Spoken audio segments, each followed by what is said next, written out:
আসসালামু আলাইকুম সবাইকে। আহ, যে জিনিস নিয়ে মানে যত ঘাটাঘাটি করবেন খারাপ জিনিস আর কি, ভালো জিনিস না, মানে খারাপ জিনিস নিয়ে যত ঘাটাঘাটি করবেন তত সেটা খারাপ হবে এবং তত দুর্গন্ধ ছড়াবে। তো আওয়ামী লীগের অবস্থা হচ্ছে এখন এরকম যে যত ঘাটাঘাটি করতেছেন তত দুর্গন্ধ ছড়তেছে। আওয়ামী লীগে এভাবে নিঃশেষ হয়ে যাবে হয়তোবা। আর আমাকে সেদিন একজন লোক বলতেছিল যে পুতুল আর হাসিনার মধ্যে দ্বন্দ্ব লাগছে, আপনি জানেন কিভাবে, এত ভিতরের খবর আপনি জানেন কিভাবে? তখন আমি ওনারে বলছিলাম যে ভাই, আমি জানছি কিভাবে? আপনাদের লোকের কাছ থেকে জানছি। আপনার কি মনে হয় যে আমি কোনো দল করি? আপনার কি মনে হয় যে আমি রাজনীতি করি? নো, নট এট অল, কোনোটাই না। আমি আমজনতার কাতারে থেকে কথাগুলো বলি। এবং কোত্থেকে শুনছি? আপনাদের এই যে যতগুলো রাজনৈতিক দল আছে বাংলাদেশে, হ্যাঁ, তারপর যতগুলো মনে করেন যে আপনারা যারা আপনারা এগুলা করেন না, মানে মোটামুটি তাদের সাথে আমাদের একটা কানেকশন আছে। ঠিক আছে, তবে খারাপ কিছুর জন্য এখানে আসি নাই, খারাপ কিছুর জন্য এখানে করতেও আসি নাই, বলতেও আসি নাই। হোয়াট এভার ইজ, এখন আমি যেটা বলতে যাচ্ছি সেটা হচ্ছে যে অনেক জায়গায় আপনার যেটা করতেছে জয়, সেটা হচ্ছে জয় আগের দিন রয়টার্সকে বলছে যে তার মার যাই কিছু হোক না কেন, বাংলাদেশ যাই কিছু করুক না কেন, তার মাকে ভারত বাঁচাবে।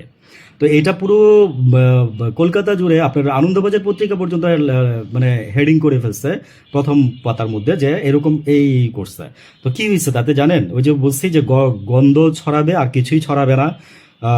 ডট ডট ডট নিয়ে যত ঘাটবেন তত গন্ধই ছড়াবে। ভালো কিছু নিয়ে ঘাটতেন, সুনাম ছড়াইতো।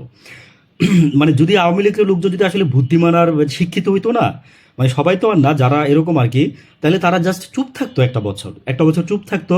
আমি বললাম না, যত আপনারা এগুলো করতেছেন দেখেন তত আপনাদের ক্ষতি হচ্ছে।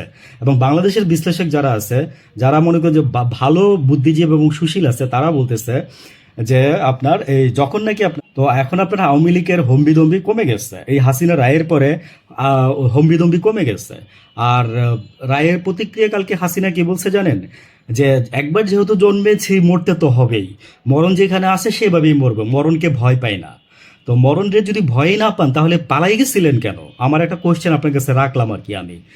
মরণরে যদি ভয় না পেতেন পালাই গেছিলেন কেন? আপনি তো বাংলাদেশে থাকলেও যদি, আমি বলছিলাম না যে সেনাপ্রধান চাইলে ওনাকে সেভ করতে পারতো, সেভ করে বাংলাদেশে রেখে, বা তার আগে যদি উনি ঘোষণা দিয়ে দিত সকালবেলা, 5ই আগস্ট সকালে যদি উনি বলতো যে আমি সারেন্ডার করছি, আমি ক্ষমতা হস্তান্তর করতেছি অমুক ব্যক্তির হাতে, কিচ্ছু হতো না সেদিন। সেদিন আরো 300-400 লোক মারা যেত না, অহেতুক 300-400 লোক সেদিন মারা যেত না। আমার কষ্ট হচ্ছে এই জায়গায়, হাসিনা পালাই যাওয়া আমার কোনো কষ্ট বা সুখ মানে মানে ফিলিংসের ঊর্ধ্বে আমার ওইটা, যে ওই লোকগুলো মারা যেত না সেদিন।